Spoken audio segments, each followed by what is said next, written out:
Tonight we are cooking one of the very famous recipe in Thailand, the Pad Krapao Nua or the Pad Krapao beef. These are our ingredients. First, garlic and Thai chili. We have the bell peppers, the red and the green. You can use red, it's okay. And our beef, ground beef, and the very important ingredients is the holy basil. You cannot use sweet or Italian basil. No, it's only the holy basil. So I think that's enough. So let's start cooking our egg.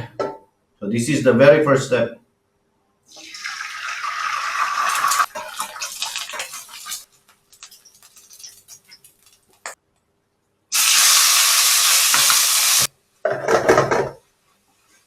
You can add now your aromatics, your garlic, and your chili. Add now your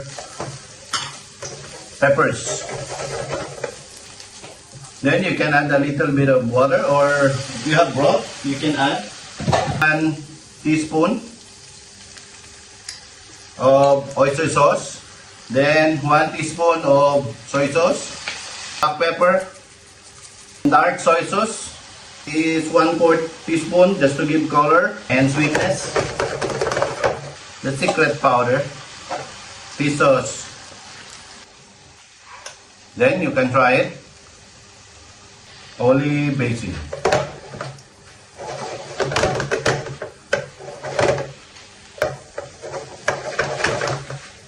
And that's it.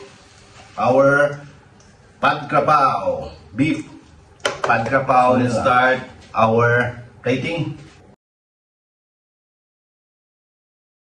See? That's it.